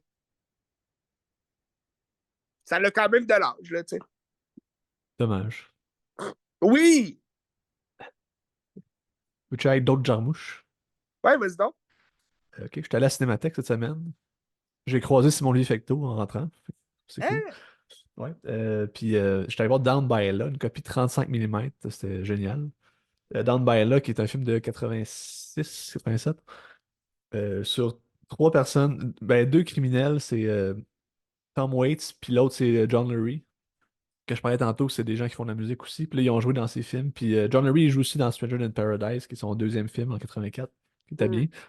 Euh, Puis c'est deux gens qui, selon eux, ils se font framer. Puis l'un, c'est un pimp, puis l'autre, c'est un genre de vagabond DJ, un peu tout croche, là, qui se fait framer, puis ils se font arrêter les deux, puis ils se ramassent dans la même cellule. Puis là, le début est un petit peu long parce que, je sais pas, je trouve que c'est des gens qui n'ont pas vraiment d'intérêt, eux autres. Puis t'es suis après ça, mais quand ils sont dans leur cellule, après ça, t'as Roberto Benigni qui arrive, qui est un Italien que il comprend rien, tu sais, il parle pas anglais ben ben. Puis c'est un genre de Borat à peu près qui arrive, il fait des niaiseries, puis c'est un stupide, là, c'est génial. Là, tu sais pas trop pourquoi il est là. Il dit qu'il a tué du monde, mais tu sais, c'est-tu vrai, c'est pas vrai? On en doute, là, tu sais. Puis c'est C'est un juste. acteur incroyable, là, lui. Ah, absolument. C'est lui qui vole le film pour moi, là, tu sais. Parce que s'il est pas là, c'est juste fade un petit peu. Ouais. Puis là, ils jouent dans la cellule ensemble, là. Puis là, les deux autres, ils s'aiment pas trop, ils se battent. Puis lui, il est comme non, non, non, pas de chicane, mes amis, pas de chicane. Tu sais. Puis là, il essaie de donner le bon vivre. Tu sais, la séquence Ice Cream, You Scream, We All Scream for Ice Cream, là, qu'on Oui. avait vu au cégep, mais c'est dans ce film-là, justement, qui est une bonne séquence. Ah, oui. Puis là, à un moment donné, Benigni est comme, hey, j'ai un plan pour vous autres, on va s'évader de la prison. Les autres sont comme, non, on peut pas s'évader de la prison, ça marche pas de même. Ils disent, ouais, ouais, on va faire ça, tu sais. Puis tu sais, c'est comme un niaiseux qui était comme, ben non, c'est sûr qu'il sait pas comment, tu sais, c'est un épais. Finalement, mais ils sauvent la prison. Puis, mettons, la moitié du film, c'est ça, c'est qu'ils sont en cavale. Puis ils font juste errer à essayer de trouver un endroit où aller. Puis c'est au Mississippi, donc c'est comme beaucoup t'as le fleuve, ou je me sais plus comment ça s'appelle le Mississippi, mais en tout cas, le cours d'eau qui est là. Puis là, ils peuvent pas traverser rien parce que leur bateau, il coule. Puis là, ils sont juste pris dans la forêt. Puis ils savent pas trop où aller. Puis là, à travers ça, ils essayent de cohabiter. Mais tu sais, il y a comme des frictions. Mais Roberto Benigni est toujours là. Puis il fait des jokes. Puis c'est toujours très drôle. Puis c'est juste ça, c'est l'errance encore, hein. C'est des âmes perdues qui n'ont pas de place dans la société. Puis là, ben, ils essaient juste de fuir pour un nouveau départ, mettons. Hmm. Mais c'est un film qui est beau. Visuellement, c'est shooté par Robbie Muller, qui est un directeur photo qui a tourné avec Wim Wenders, qui est décédé aujourd'hui, mais c'est un grand directeur photo allemand. C'est beau, mais c'est très drôle. Moi, tu sais, la salle était pleine quasiment, puis ça riait très très fort. C'était le fun, c'est une belle ambiance. Puis le film vaut la peine. Il se trouve sur Criterion Channel aussi, si vous voulez. Peut-être ailleurs, là. Peut-être sur YouTube aussi, il faudrait checker, là. Il est sur Criterion Channel. Je vous le conseille fortement. Ça a l'air Ensuite, intéressant. absolument, ça vaut le tour. C'est pas le meilleur de Jarmusch, je trouve, là, parce que, tu sais, justement, quand je dis que c'est des armes errantes, des fois, c'est pour le pire, puis la structure, il Ouais. paye aussi. Mais je trouve que ce film-là aussi, ça paraît, mais juste pour Roberto Benigni, ça vaut tellement la peine, puis Ben, tu c'est passes un bon ça, moi, moment. j'allais dire. Tu m'as convaincu juste avec Roberto Benigni. Ah, il est extraordinaire, notre film. C'est vraiment une révélation, là. Je sais pas s'il a fait bien des choses avant ça, là, mais c'est une révélation pour moi. Ben, la vie est belle. Ben, il me semble que c'est plus tard, La Vie est belle. C'est pas les années 90? Ou c'est avant ça? Je sais pas. Ouais, Je sais pas. non, c'est vrai. Je pense que c'est au début des années 90. C'est ça. Ok. En tout cas, Roberto Benigni, grand acteur. Euh, et après ça, ben, j'ai un dernier. Il y avait deux autres films que j'ai pas eu le temps de. Ben, c'est pas que j'ai pas eu le temps de regarder, c'est juste qu'à un moment donné, j'étais comme vraiment saturé d'écouter du Jarmouche parce que c'est toujours le même beat, puis Ouais. j'étais comme, hey, j'étais carré, là, je vais écouter d'autres choses, là. Ben, tu sais, Mais c'est comme un peu moi, tu sais, avec Dario Argento, je suis comme. Là, j'en ai assez écouté pour un bout, là. ben, c'est ça. C'est pas que c'est des mauvais films, c'est juste que un moment donné, il faut varier, là, tu sais. Ouais, ouais, faut aller vers d'autres choses. Parce qu'il y a Night on Earth que j'ai pas vu, puis Lost of Control que j'ai pas vu. C'est les deux seuls qu'il faut que je regarde. Mais là, j'ai regardé Mystery Train aussi, qui est un film que je m'attendais pas à ce que ce soit ça. C'est des films que j'ai de la misère, c'est des anthologies où est-ce que c'est. Ça, c'est trois moyens métrages de 40 minutes, mettons, qui Ouais. sont reliés par un lieu. Ça se passe à Memphis. Puis t'as comme un train qui passe. Puis les trois histoires sont reliées par ça, le train qui passe, puis le lieu de Memphis. Puis ça se passe la même soirée. Mais les personnages se regroupent pas, tu sais. Puis justement, moi, c'est un genre de film que j'ai de la misère parce que pas que c'est mauvais, sauf que c'est toujours à recommencer. Fait que, tu sais, quand tu rentres dans un film, t'as toute la structure qui se Ouais. fait, puis là, tu t'attaches au personnage, puis ça finit. Sauf que là, tu recommences trois fois, puis t'es comme, OK, mais je m'attendais pas à ce film-là non plus. Je pensais que c'était un film complet de 1 heure et demie, puis que je m'en dans l'histoire. Fait que là, j'ai eu un petit peu de misère avec ça, mais le film est bon pareil. Euh, Mettons, la première histoire, c'est des Japonais qui débarquent en train à Memphis, puis les autres, ils trippent sur Elvis, puis la culture américaine. Puis c'est un peu comme toute cette désillusion-là. Il se Classique ramasse. Memphis. Ben, c'est ça, puis tu sais, Memphis, c'est un peu dégueulasse comme ville aussi, là. Graceland. Puis il n'y a rien à Memphis, là. C'est dégueulasse. Ben, Euh, il y a juste ça, tu sais, il y a juste Graceland à aller voir. Ouais. Ouais. Puis là, il se ramasse dans un petit motel, que de chaque histoire vont se ramasser dans le même motel aussi, sur la même nuit, tu sais. Puis c'est ça. C'est des Japonais qui sont un peu désillusionnés, puis que c'est un ils jasent de tout puis de rien. Je pense que c'était ma préférée des trois. Je trouve ça intéressant ben, d'amener ces acteurs-là, puis de montrer comme, hey, genre, ils étaient vraiment contents d'être là, puis finalement, c'est de la merde, tu sais. Ouais, c'est ça. Après ça, le deuxième, c'était une Italienne. Mais je me rappelle, moi, pas tant que ça, la deuxième. C'est une Italienne, me semble, qui est là, puis à l'air. Puis je me souviens plus c'est quoi le deuxième, en tout cas. Vous irez voir. Puis le troisième, c'était intéressant, c'était avec Steve Buscemi, entre autres. Puis là, c'est genre un gars qui est dans un bar qui a un fusil. Puis là, c'est un bar de noir. Puis là, ils sont comme, hey man, c'est dangereux. Puis genre, donne-moi ton fusil, c'est dangereux. Puis là, il appelle genre son ami, qui est Steve Buscemi, qui est genre son beau-frère. Finalement, qui est plus son beau-frère parce que là, il vient de se divorcer. Puis c'est pour ça que le gars, il a le fusil. Puis il est sous. Puis ça va pas bien. Fait que là, Steve Buscemi, il va le chercher. Puis finalement, il se ramasse dans un coup de hold-up, malgré lui, parce que le gars avec le fusil fait un hold-up. Puis là, ils sont comme, ah fuck, on est dans la merde. Puis là, il faut qu'il essaie de se fuir dans la ville de Memphis ce même soir-là, tu sais. Fait que c'est des petites histoires de même, ça, c'est des histoires qui racontent pas grand-chose. C'est juste des moments de la vie en Ouais, général, tu sais. Comme tous les autres films de des Jarmusch, espèces là. de petits sketchs, là. Genre, c'est ça. Ça m'a fait penser à ben, tu sais, Coffee and Cigarettes, je sais pas si t'as déjà vu, là. Oui, ouais, Que j'ai vu ça. c'est plein de petits courts-métrages, que c'est juste des gens qui prennent un café, C'est puis vrai. ils fument une cigarette, puis ils parlent. Tu sais. Puis c'est du monde de plein de milieux. Tu sais, t'as Jack White des White Stripes, t'as Steve Buscemi qui a une scène à un moment donné, je me souviens plus des autres, mais tu sais, t'as tous ces gens-là. Puis Hmm. c'est juste des gens qui jasent, puis je trouve ça super intéressant parce que je savais dans quoi je m'embarquais, mais ce qui n'était pas le cas avec Mystery Train, probablement que si je le revoyais en sachant c'est quoi, ben je vais peut-être plus apprécier, là. Mais c'était pas un mauvais film. C'est pas le meilleur, c'est peut-être un des moins bons que j'ai vu, mais c'est pas un mauvais film. Je vous le conseille pareil. C'est sur le Criterion Channel. Puis mettons, pour finir avec Jarmusch, c'est des films que je n'ai pas regardés cette semaine, mais c'est des gros coups de cœur que j'aime bien. C'est Ghost Dog, The Way of the Samurai avec Forest Whitaker. Ouais. C'est un genre de justicier un peu ben, c'est pas un tueur à gages, mais c'est un peu ça. Puis il vit Ouais, selon le ben ça, code c'est. samouraï, tu sais. Depuis que tu m'en as parlé, ça m'intéresse de le voir, là. Ah, c'est Pas mon encore eu deuxième préféré. l'occasion, mais Mais il est pas si facile. Il est là sur le Criterion Channel, mais il est pas facile à trouver, ce film-là. non, c'est ça. Puis, mais ça vaut tellement la peine. C'est vraiment bon. Tu sais, c'est lui qui a le plus d'action de tous ces films que j'ai vus parce que ça reste un film avec un genre de tueur en série, ben, un tueur à gages. Ouais. Mais c'est toute la philosophie qui dégage de ça, de la philosophie des samouraïs, puis tout ça, puis de l'honneur, puis c'est ça. C'est vraiment très très bon, je vous le conseille fortement. Puis un film que je trouve intéressant aussi, c'est Dead Man avec Johnny Depp. Pas Oui. nécessairement pour son histoire, c'est un genre de western à la façon Jim Jarmusch, mais ce que j'aime bien, c'est que la musique est faite par Neil Young. Puis ce qu'il a fait, c'est qu'il a dit à Neil Young, il a donné le tape du film, pas de son, rien. Puis il dit compose avec ta guitare par-dessus ça. Fait que c'est juste de la guitare western sur le film, c'est vraiment beau. La trame sonore, elle se trouve sur YouTube, là, checker ça, c'est Hmm. c'est vraiment génial. T'as-tu déjà vu Ouais. Deadman? Ouais, je l'ai déjà vu quand j'étais plus jeune. J'aimerais ça le revoir. Parce C'est que pas ça fait son quand même meilleur un non bout, plus, là. mais je me souviens que la musique était le fun, était bonne. C'est vraiment intéressant. Mais c'est pas son meilleur Ouais. film, là. C'est un western pas Ouais. classique, justement, mais Moi, ça moi, vaut le j'ai vu détour. Deadman, Patterson, puis Les morts meurent pas, là. Ah, The Dead Don't Die, ouais. Ouais, Ça, c'est The un film Dead mal Don't Die. aimé. Les gens l'aiment pas, celui-là. Je comprends pas. Je trouve qu'il est quand même sympathique, là. C'est pas son meilleur non plus, mais je trouve qu'il est le fun. Non. Tu sais, il dégage un genre de nihilisme, puis c'est Ben oui, drôle, ben ce gars-là, il est bon. c'est le fun. Puis tu sais, ça rejoint un peu Zombieland, dans le sens que c'est une comédie de zombies, tu sais, fait que... Oui, mais ça reste du genre mouche pareil aussi, là, tu Ouais, ouais, ça sais. reste du genre mouche, là.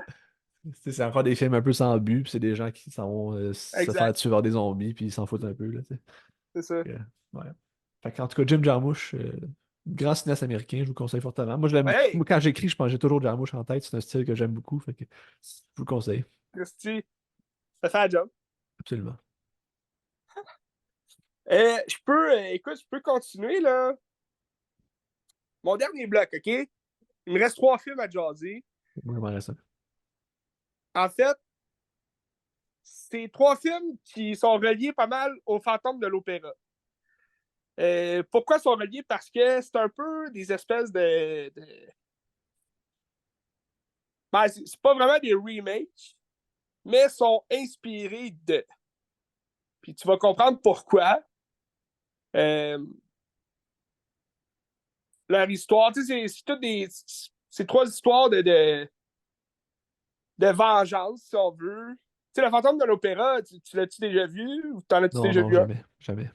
L'histoire principale, c'est un opéra qui a lieu, puis le compositeur original de cet opéra-là qui est en train de se faire bâtir, ben lui, il a été comme, si tu veux, laissé pour compte.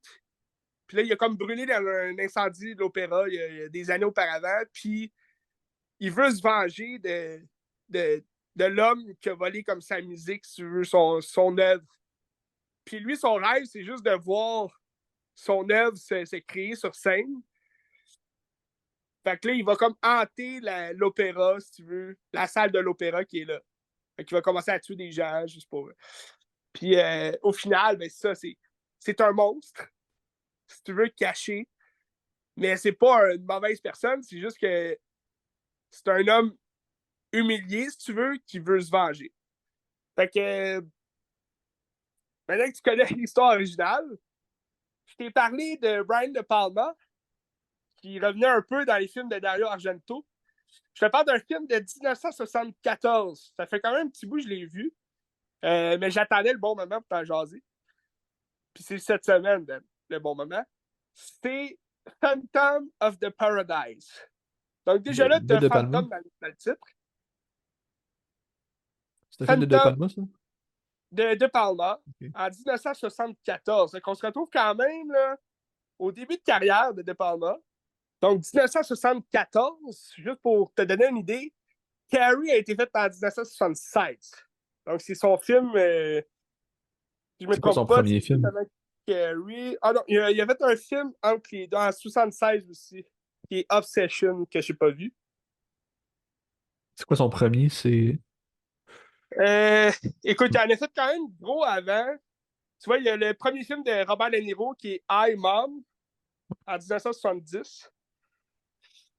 Il a fait aussi Sisters, qui est un film quand même très connu là, de Brian De Palma que j'ai pas vu. Mais tu vois, Son en premier, c'est en 69, 68, Murder à la mode. c'est ça, hein? 1h20. Ouais. Un deux à la mode. Greetings Il a en fait 68 qui est côté X. Je sais pas si. Gritting aussi. Il est Gritting, côté qui est X. un des premiers films de Robert De Niro aussi. Côté X. Murder à la mode. Non, non, Greetings est côté X. Ah, ok, Ben, tu sais, oui, X aujourd'hui, c'est pas la même chose qu'avant, là, mais tu sais, mettons, Midnight Cowboy était côté X, qu'aujourd'hui, c'est vraiment banal, là, mais à l'époque, c'est que ça parlait d'homosexualité, puis de genre de c'est ça. proxénétisme, puis tout ça, fait que c'était trash, Mais là. tu sais, quand on regarde le poster de Gritting, c'est juste une femme qui a l'air d'être attachée. Puis... En tout Ouais, cas. en tout cas. Brian De Palma aussi, quand tu regardes ses films, faut que tu te dises, c'est une autre époque, là. Tu sais, faut pas que tu le juges trop vite. Il y a une réalisation, il y a un genre de réalisation assez particulier, puis très intéressant aussi. Tu vois, Phantom of the Paradise, le pourquoi je t'ai dit que c'est carrément comme un remake du Fantôme de l'Opéra, c'est que c'est un homme qui compose la musique, donc qui compose une symphonie, puis qui se fait voler cette symphonie-là. Puis en voulant essayer d'aller chercher justement un cachet, pour ou une renommée là, pour cette composition-là qui a donné un agent d'artiste très populaire puis renommé. Euh, il se fait un peu manipuler en disant ah oui, tu vas avoir ce que tu veux, puis là, il leur offre il lui offre des femmes, il lui offre tout ce que n'importe quel homme voudrait, là, entre parenthèses. Puis là, lui, tout ce qu'il veut, c'est comme la reconnaissance, la reconnaissance sur l'œuvre qu'il a faite. Puis il s'en va directement chez le producteur de musique pendant que lui est en train de passer les auditions pour trouver une voix à cette chanson-là. Donc, il y a plein de femmes en ligne. Puis là, c'est très. C'est très années 70. Là, toutes les femmes se mettent belles. Puis là, il y a une femme qui jase avec le protagoniste. qui a l'air un peu loser. Là, il a des lunettes, cheveux longs. C'est un peu, il fait Bee Gees un peu. Puis là, lui, il va comme avoir un crush sur cette fille-là. Puis elle, au final, elle va se faire demander des faveurs sexuelles, tout plein d'affaires pour avoir le rôle. Là, elle va refuser. Finalement, ils vont quand même la prendre, mais pas pour la raison qu'elle a une bonne voix ou peu importe. Elle a une bonne voix, mais le producteur, il va vouloir comme vraiment humilier à fond le créateur. Donc, il va comme la prendre pour montrer que c'est lui qui gère, puis que elle, il fait des beaux yeux quand même au producteur. Fait que lui, il est comme, OK, je vais lui montrer à l'autre que c'est moi qui règne. T'sais. Puis au final, le créateur n'aura jamais comme de reconnaissance pour son œuvre. Puis il va se faire battre en mort, puis comme il va tomber dans des débris, puis dans des déchets, puis il va comme devenir il va devenir carrément un monstre. Mais dans le fond, un homme défiguré qui a besoin de porter un masque de fer, comme, puis il va ressembler à un oiseau, là. Mais il pourra plus parler, il parle à travers comme une machine, un peu comme Stephen Hawking. Ouais, Mais il est pas handicapé, là, mais comme il a plus de corps, là, il est comme juste fait de métal, puis de. C'est un peu bizarre, là, c'est un monstre. Puis là, il va quand même se faire offrir par le producteur d'écrire à nouveau des chansons. Puis lui, dans le fond, ça fait partie un peu de son plan de vengeance parce qu'il dit ah, je vais infiltrer sa gang, comme ça, je peux les tuer un par un. Puis là, effectivement, c'est ça qu'il va faire. Là. Il va comme tuer tous ces hommes de main un par un. Puis là, t'as la fille sur qui il y a un crush. Elle va se faire humilier par le producteur. Fait que là, il va encore vouloir se venger encore plus. Mais tu sais, il peut plus parler. Fait qu'il fait juste comme gueuler comme un malade. Puis dans son, euh, dans son espèce euh, de machine là, qui parle à sa place. Mais c'est un film complètement pété, bizarre. Puis, tu sais, c'est vraiment comme la musique très rock and roll. C'est quand même bon, tu sais, c'est une symphonie, puis il y avait un bon jeu esthétique là, dans ce film-là qui mélange deux arts, tu sais, le cinéma et la musique. Fait que je trouvais ça très intéressant. Tu sais, ça ressemblait pas mal au Fantôme de l'Opéra parce que là, c'est le créateur qui veut comme avoir vengeance, puis tu sais, faire en sorte que sa bien-aimée, la femme qui idolise, si tu veux, devienne quand même une grande star comme elle devrait devenir. Euh, Puis là, par la suite, ce qui m'a fait penser à ce film-là, pour en parler, c'est que j'ai regardé L'abominable Dr. Fives, ouais, qui moi, je est l'ai un vu. film. Tu sais, la semaine passée, c'était la semaine. Ouais, ça fait passée, je pense que je te parlais de Vincent Price, ou il y a 2 semaines. Puis j'avais écouté le premier film, qui est L'abominable Dr. Fives, qui est Vincent Price. Ça aussi, là, c'est au début des années 70. Je pense que le premier, c'est 71, je ne me trompe pas. Oui, Puis c'est ça, hein, 71. oui. Puis Vincent Price, encore là, il, lui, c'est un être qui a eu un accident. Puis dans l'accident, sa femme est morte sur la table d'opération parce que le chirurgien n'a pas fait bien sa job. Puis là, elle a comme eu, je pense, 10 minutes là, sur la table d'opération, puis elle est morte pendant la chirurgie. Puis lui, il ne peut plus parler. Fait qu'il y a une machine aussi pour parler, comme dans Phantom of the Paradise.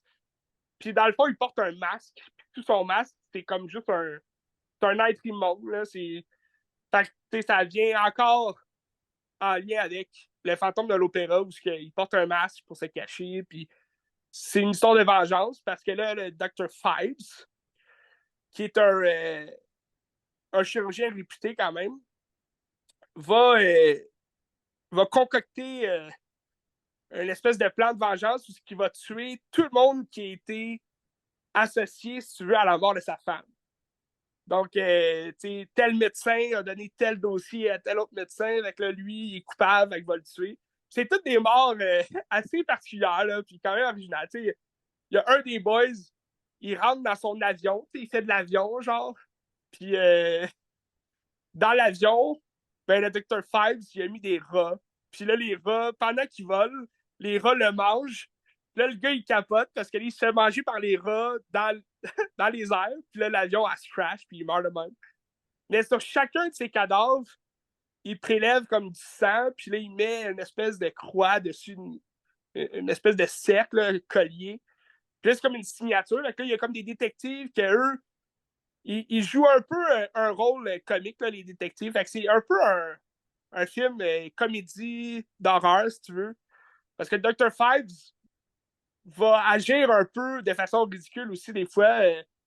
Il vit comme dans une taverne où est-ce qu'il y a des chanteurs, des joueurs de musique jazz, mais que c'est des êtres humains là, qui jouent vraiment comme la trompette, tout, mais ils portent tout un masque, puis on dirait juste des animatroniques, genre. Fait que ça joue, puis là, quand il dit jouez-moi un air, ben là, il commence à jouer, puis là, c'est comme juste une gang d'animatroniques là, qui jouent de la musique jazz, puis oui, c'est ça, ceux en arrière. Fait que, ben, j'ai vraiment aimé. C'est vraiment un film complètement pété. Puis je connaissais pas du tout ça, mais regarde. C'est un très bon film. Là, après ça, il y a une suite là, qui s'appelle Dr. Fives Rise Again, quelque chose comme ça, le retour Ouais. de Dr. Fives. C'était moyennement bon, là. C'était pas. Parce qu'à la fin du film, il réussit là, à venger la mort de sa femme. Puis comme il disparaît de la surface de la. Tu sais, les policiers le pognent pas. Puis là, dans la suite, ben là, il a vengé sa femme, fait que ça, c'est fait. Mais là, il veut réanimer sa femme. Fait que là, il recherche l'immortalité pour les deux. Fait que là, il va aller comme en Égypte, dans une pyramide, chercher un coffre, une clé là, qui aurait la source de vie éternelle, tout le kit. Puis là, en parallèle à ça, à son histoire à lui, il y a un homme d'affaires riche que lui aussi il recherche ça. Puis dans le fond, il l'a déjà trouvé. Puis il vit depuis plusieurs années. Dans le fond, c'est un vieux. Puis là, en tout cas, c'était un peu mélangé, là, tout ça. C'était moins bon que le premier, là. Puis il n'y a pas autant de morts non plus. Fait que c'est un peu. Ça tombe un peu à plat. Mais c'est drôle parce que Dr. Fives, il y a comme une servante, si tu veux, mais c'est pas une vraie femme. C'est comme juste. On dirait que c'est un robot, un peu comme les animatroniques. Mais c'est une femme, tu sais, qui le personnifie. Puis elle est comme. Elle est juste comme à son service. Fait qu'elle a. Souvent, dans le premier film, admettons, c'est elle qui va tuer, genre, à la place que ce soit Fives. C'est Fives qui dit c'est l'heure, vas-y. Puis là, c'est elle qui arrive, puis elle tue la personne, puis ben, elle donne le poison, mettons, puis là, elle s'en va. C'est-tu un hommage à Dr. Caligari? Ben, ça me faisait un peu penser à ça, tu sais. Elle est comme un peu sur hypnose, là, mais c'est pas une vraie femme, là. C'est comme un robot, si tu veux. Mais je trouve ça très intéressant, ça serait à voir. Est-ce que Dr. Fives, Dr. Caligari, il y a des similitudes? Ouais, des Pourquoi pas? similitudes, puis tu sais, Pourquoi pas? tout ça vient aussi en lien avec tous les films de monstres un peu. Tu sais, le monstre de Frankenstein, le fantôme de l'opéra, tu sais. Puis, il y a toujours, tu sais, le Dr. Fives, il a son groupe de musique jazz, mais lui-même, il joue de l'orgue. Fait que comme il y a tout le temps une espèce de grosse. Un gros moment du film où est-ce qu'il joue de l'orgue, puis là, c'est de la grosse musique d'opéra, puis là, il capote là-dessus. Puis il parle à sa femme aussi à travers comme sa machine. Quand même assez fucké. Vincent Price, toujours bon, tu sais. Absolument. Moi, je peux aller avec mon dernier film, si tu veux. Yes! C'est, ben, tu sais, pour briser ma chaîne de Jim Jarmusch, je me suis dit, je vais regarder un film, le fun, qui est un Miyazaki, c'est toujours le fun. Tu sais. Fait que je vais essayer de me lancer les prochaines semaines à compléter les Miyazaki que j'ai pas vus. Donc là, j'ai regardé Le Château ambulant, Oz Moving Castle, que j'ai pas grand-chose à dire sur le film, parce que c'est un film qui est quand même simple, mais assez complexe en même temps. Ouais. Dans le fond, c'est que tu suis une jeune fille, puis c'est une belle jeune fille, mais elle se trouve laide. Puis là, ben, il y a comme des chevaliers, puis entre-temps, tout ça, t'as comme une guerre entre deux mondes, parce qu'il y a comme un genre de prince qui a disparu, puis tout ça. Fait que là, ils font la guerre. Puis elle se trouve laide, puis là, elle se fait transformer par une sorcière, puis elle devient une vieille madame. Fait que là, en étant une vieille madame, elle devient genre servante pour Haru, Aura, Haru, qui est genre un démon, mais c'est un gars vraiment beau, puis là, c'est un démon. Puis là, dans le fond, c'est d'essayer de se délivrer de tous les maléfices qu'ils ont, parce que lui, c'est un genre de corbeau un peu quand il se transforme, mais c'est un gars vraiment beau, mais là, c'est comme un démon à travers ça, puis là, c'est comme Ok? des malédictions, puis t'as comme un épouvantail aussi qui est là, mais qui est vivant, puis là, c'est un gars qui a une malédiction aussi, puis tout ça. Puis c'est de comprendre que, tu sais, se délivrer de toutes ces affaires-là par l'amour, puis par le bien. C'est juste beau. Je Fait pense que qu'il c'est les moins reprend, bons que j'ai vus à date, là, ouais. il reprend pas mal ses thèmes. Ben oui, puis tu sais, il y a comme des scènes où est-ce qu'il drop des bombes, puis c'est plein de feu, puis ça me faisait penser au Garçon et l'Héron aussi, la séquence au Ah ouais. début, que tout brûle, là. Mais je te dirais Est-ce que, qu'à travers ça, t'as comme le message qui dit la beauté, c'est intérieur, c'est pas extérieur? ben, je pense que c'est d'apprendre à s'aimer, entre autres. Ok. Parce que la fille est belle, ben là, c'est un dessin animé, là. Mais la fille, tu sais, c'est une belle fille, là, c'est pas une pichou. Euh, c'est pas Ok, mais gentil, c'est dire de ça. l'animation, Ben. C'est l'animation. Non, mais tu sais, objectivement, là, ça se trouve laide, c'est ça. Mais, Ouais. tu sais, Ben, il y mais a je te beaucoup de dirais filles que, belles qui se trouvent laides, tu sais. ouais, sûrement. Comme il y a des hommes qui se trouvent beaux et qui sont pas beaux, tu sais. Ben écoute, tout le monde est beau pour quelqu'un, hein. C'est ça qui compte, hein. Oui, Mais, en l'espérant. ben c'est sûr, c'est une certitude. Mais, tu sais, c'est le cinquième Miyazaki que je voyais, puis des cinq, c'est peut-être le moins bon que j'ai vu. Mais tu sais, le moins bon, j'ai mis 4 étoiles, puis le film est très bon Ouais, c'est pareil, là, quand ça même. reste un Miyazaki. Sauf qu'il m'a Ça pas vaut quand marqué même comme le les coup autres. d'œil. Absolument, je pense que chaque film de Miyazaki vaut le coup d'œil, il y a une belle réflexion derrière. L'animation est toujours géniale, tu sais, il y a une belle maturité aussi. Fait que je vous le conseille. Tu sais, c'est tout sur Netflix, les Miyazaki, checkez ça. Ouais.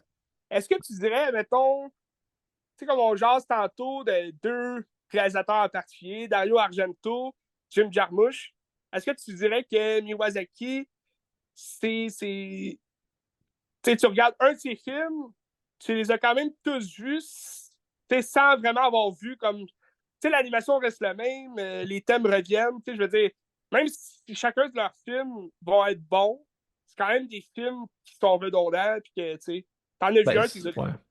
Ben, je dirais pas les avoir toutes vues en envoyant un, sauf que c'est une vibe qui se ressemble à chaque fois. Tu sais, c'est des vibes assez lentes aussi. Ouais, C'est très spirituel, c'est très comme dans un double monde aussi, tout ça. ouais. Mais je pense que les films parlent de choses différentes, pareil, à chaque fois. Mhm. Ouais, en disant, t'en as vu un, tu les as tous vus, c'est un peu froid, là. Ben, c'est ça. Ça reste quand C'est même pas une pour dire légende. qu'elles sont toutes mauvais parce que c'est toute la même affaire, mais dans le sens que, admettons, t'aimes le premier film que tu vois de Miyazaki, ben tu vas tous les aimer. Si tu Ah, l'as aimé, puis si 100%. tu l'as pas aimé, tu l'aimeras pas. Mais qui aimera pas ça? Tu peux pas Non, mais aimer je sais pas, Miyazaki, là. c'est juste des beaux Oh, oui, films, tu sais. oh, ouais, c'est des bons films, mais je veux dire, mettons, t'aimes pas Le Garçon et le Héron, tu vas-tu aimer ces autres films, tu sais? Mais toi, t'as pas vu les autres, hein? T'as juste vu celle-là. J'ai vu La Princesse Ah oui, Mononoke. Mononoke, c'est vrai, on en a parlé, oui.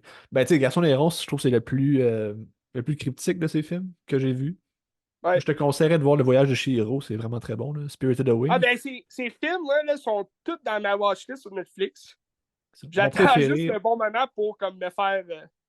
mon préféré, mais je pense que c'est Mon voisin Totoro, que ça Ok. parle de sa mère qui était malade, puis tout ça. C'est vraiment un beau film. Mais Le Voyage de Chihiro, c'est écœurant. Je te le conseillerais, mais je me souviens plus c'est quoi la question que tu me Parfait. disais, mais ouais, ouais. C'est bon, Ben, en Miyazaki fait, fait quelque chose. c'était juste de dire, mettons, une personne qui n'a pas aimé le premier film que tu as vu de Miyazaki, est-ce qu'il va aimer ses autres films, tu sais? Parce Ben, que moi, c'est une bonne question, parce que je dirais je juste sais que tu peux si pas t'as pas répondre aimé parce ça. qu'on Non, a mais aimé les premiers films qu'on a écoutés, si là, t'as pas mais aimé ça, donne-toi une deuxième chance, puis tu vas aimer ça, parce que c'est juste vraiment très, très oui, bon. c'est C'est- ça. ok. Fait que là-dessus, ben, ça fait le tour pas mal. Absolument. On se tient à l'affût des prochains Jim Jarmusch. Ben, pas pour l'instant, je t'en ai, là, mais un moment donné, un moment donné. Non, Ouais, cette semaine, parce que là, je lis du Haruki Murakami en ce moment, puis là, il y a un film sur Netflix qui s'appelle Burning de Lee Chang-dong, qui est oui. adapté d'un roman de Murakami, fait que ça a l'air très, très Mhm. bon. Je vais sûrement regarder ça cette semaine. Ben, ici, il y a une nouveauté qui est sortie cette semaine au cinéma. Ah, Godzilla, Godzilla Kong, The New Empire. ça a l'air Euh, épouvantable. je ne l'ai pas vu. Les critiques sont quand même pas si mal. Je suis quand même surpris. Mais possiblement, peut-être mardi, pas cher. C'est un film que je trouve qui vaut pas le plein prix là, au cinéma, mais que Ça pourrait être le fun de le regarder sur le grand écran, parce que c'est quand même du gros spectacle. Ben, tu sais, Fait si tu vas que, pas sur grand écran, je sais pas quand est-ce que tu peux le regarder ça que ça vaut la peine, là. ouais, ben, C'est pas sur une c'est télé. ça, tu sais, c'est un film à grand déploiement. Puis, la semaine prochaine, la nouveauté, c'est The Omen, The Ah ouais? First Omen. Ouais, c'est la malédiction, le commencement. Là. Fait Ben, que, c'est comme un prequel à celui de Richard Donner, c'est ça? exact, c'est ça. C'est 20th Century Studio qui sort ça. Selon le preview, ça me plaît. En ce moment, là, je suis pas indécis. C'est sûr que je vais aller le voir parce que le preview m'a quand même donné un bon goût dans la bouche. Est-ce normal que j'avais aucune idée que ça allait exister, cette affaire-là, avant que tu viennes m'en parler, là? Ça se peut, mais ça fait quand même un bout qu'ils ont sorti l'annonce. Ok. Puis moi, dans mon cinéma près de chez moi, je vois toujours l'affiche là, qui est là Ok.